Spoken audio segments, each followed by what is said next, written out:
Welcome to How to Be a Humane Leader Without Losing Your Job. We're here to chat about humane leadership in a way that's real and relatable, tackling work-life challenges, and offer practical advice to navigate tough decisions. Whether you're leading a team or navigating your own career, we got you covered. I'm Roberto Torres, a startup engineering leader, and with me is Chris Olekin, a Fortune 100 IT leader. We'll dive into the real world stuff, share experiences, and offer guidance on leading with compassion while keeping your career on track. Today, we will discuss how a humane leader will not overuse AI, but improve overall team efficiency. Morning, Chris. How are you? I'm doing great, Roberto. Good to see you again after a little bit of a hiatus, a little bit of break there in our recording. I appreciate you giving me a little time off. You're a good boss. Not a boss, you're a humane leader. Actually, thank you. Thank you for the recognition. I'm glad. Great. How you been Oh, doing? What did you enjoy your time off from talking to me? I I miss you, man. That's what I have to say. And I'm glad that you're back. So let's rock and roll.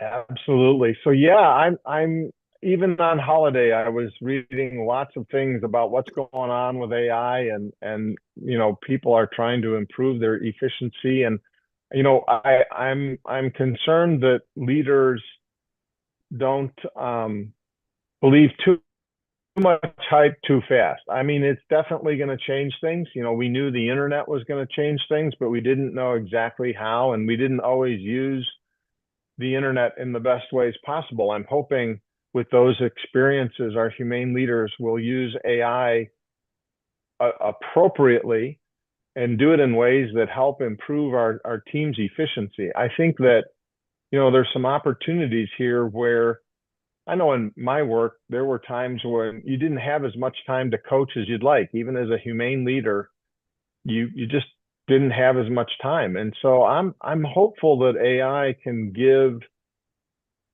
all levels of skills, junior, mid, advanced, senior uh, participants in our team an opportunity to use AI that'll actually help them all at all skill levels improve. Do you think that's possible? Oh, that's a pretty good question. Yes, I think it's possible. I think that we have done it, and not only ourselves in IT or engineering environments, but many different people in many different industries and professions. They have done it. But with AI, yes, it could be done, but you have to choose wisely when the AI is going to be triggered, when the AI is going to be working, and what is going to be doing. Let's say, for instance, that we have two people. We have a senior accountant and we have a junior one. Well, you mentioned that the lack of time uh, made it difficult for maybe a senior to teach the junior accountant what to do stuff. Maybe the AI to jump in, but that doesn't mean that the junior could not fail because he requires to fail. That it will learn from that failure, that mistakes, and that it will, in your words previous to recording this podcast, learn a few traits, new traits in order to do their job. So I think that we have to use AI wisely and not overuse and not depend exclusively on AI because people are not going to learn if AI is present.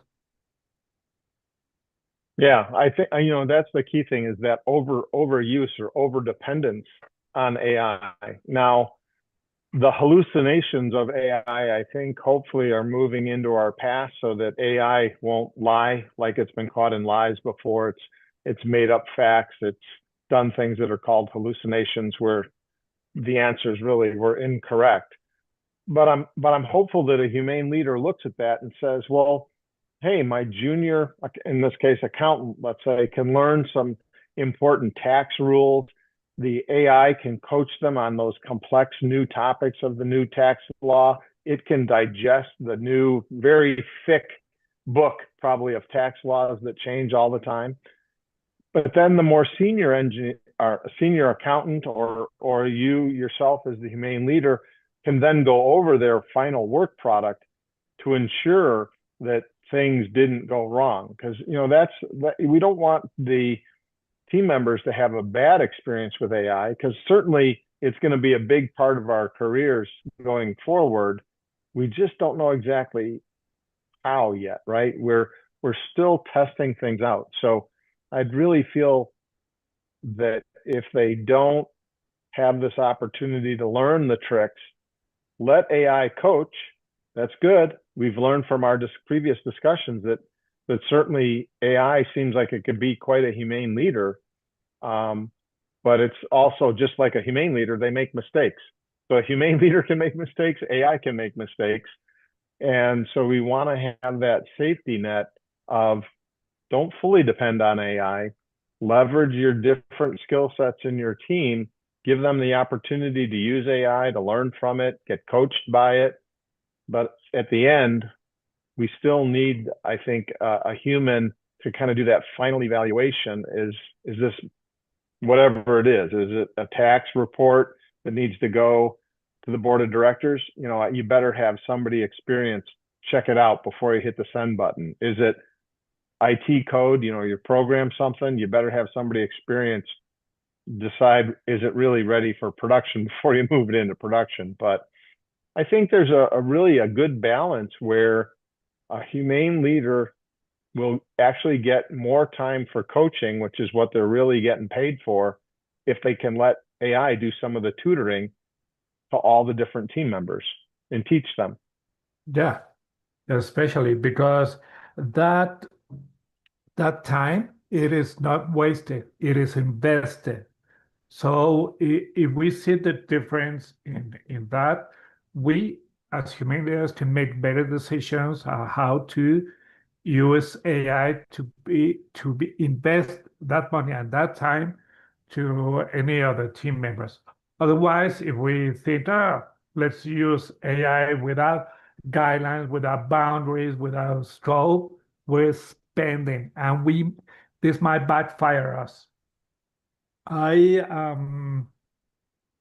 Let me tell you, when my son was like 3 or 4 years old, almost 20 years ago, we spent our times on specifically Saturday mornings at Home Depot, because there it provides to children, certain wood blocks, for them to paint, to match. It was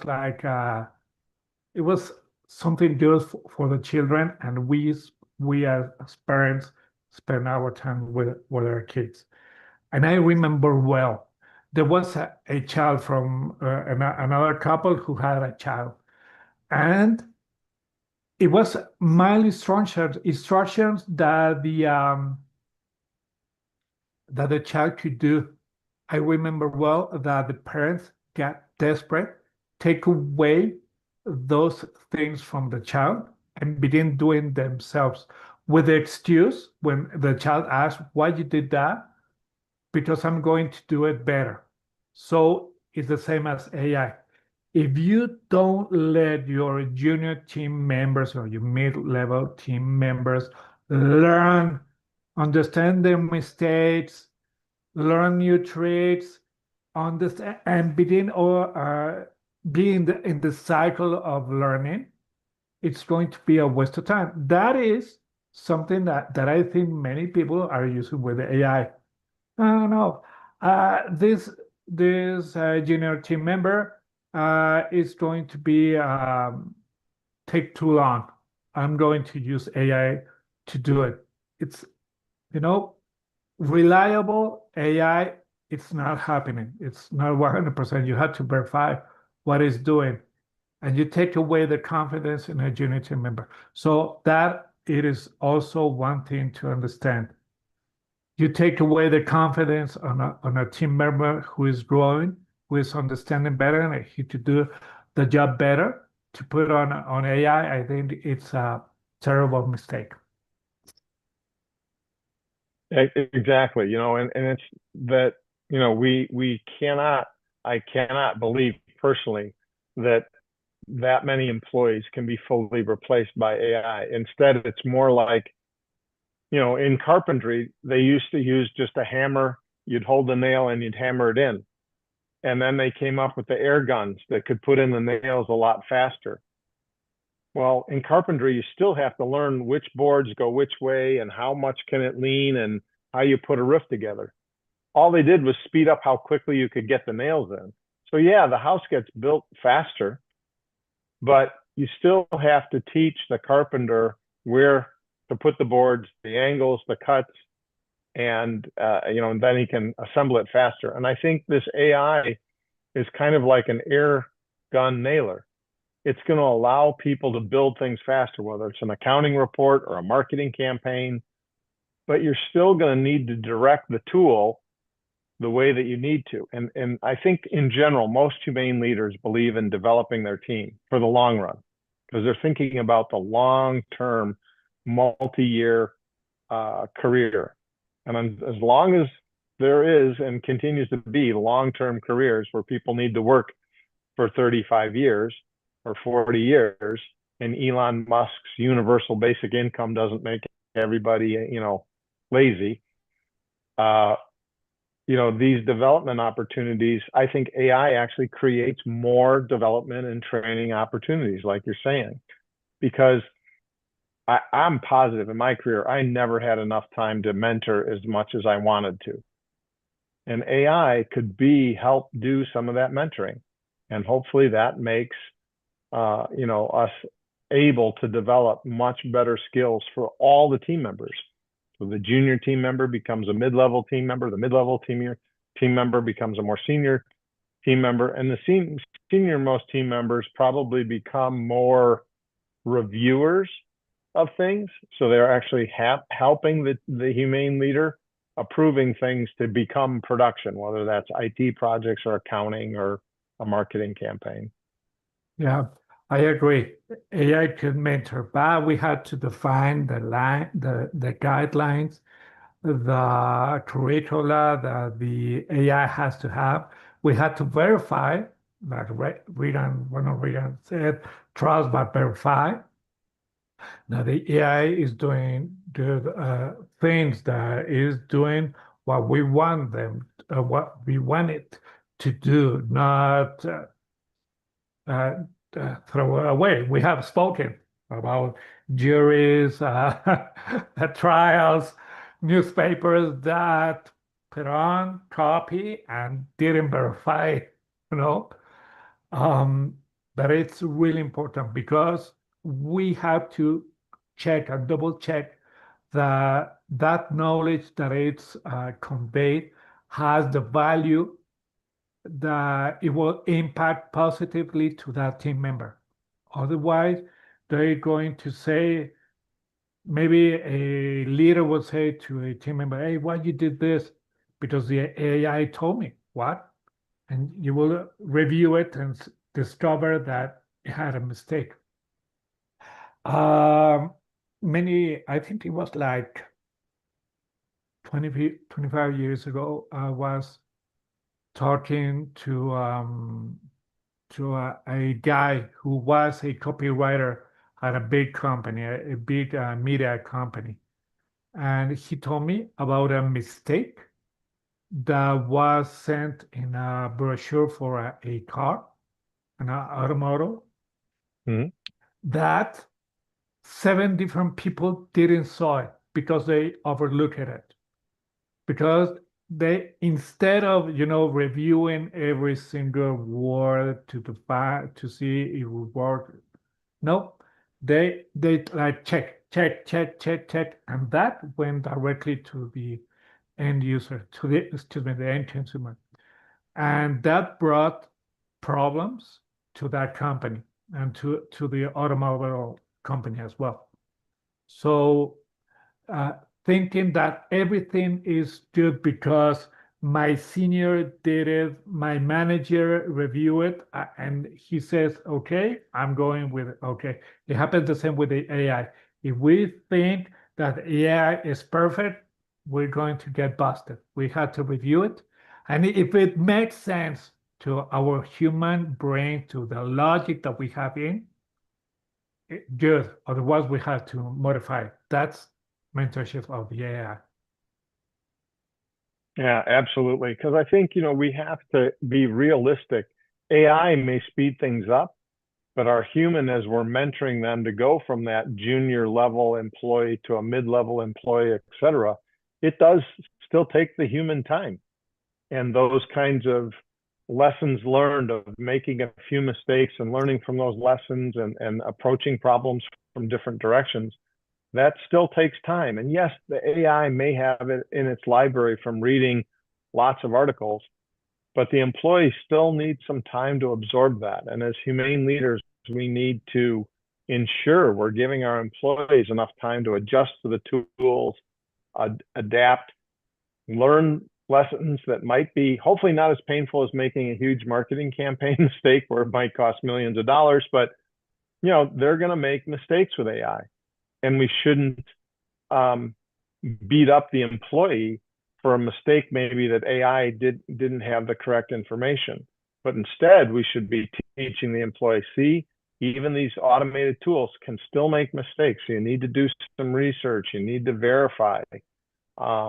You need to question, is it correct? I mean, in engineering, that's what happens, right? Is the junior engineer does the calculations, he proposes the solution, but the senior engineer says, yeah, that might work, but you failed to take into account seasonal temperatures, or you didn't take into account where this is going to be installed. The heat load is significantly different in this part of the world versus that part of the world, whatever the lesson is, right, that they're teaching them. So as long as humane leaders, we still give people that time to learn from mistakes that aren't causing bodily injury or don't cause significant financial harm, AI can be used very effectively to help people become much better. And that's the key thing. I think that, our teams are judged on their efficiency. How much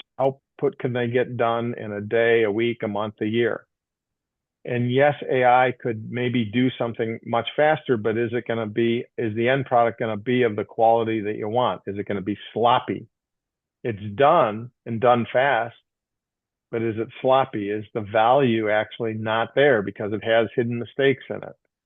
And that's where we want to try and coach our team to realize you're going to need to learn a little faster, because yes, we are all competing with AI to a degree, but let's learn from those mistakes and try and be as quick as AI in learning those mistakes so that you can progress in your career from, entry level, junior level, whatever it is, accountant, up to a more senior level accountant over the years. Because let's face it, it does take time to learn just so many different mistakes that you can make in your career.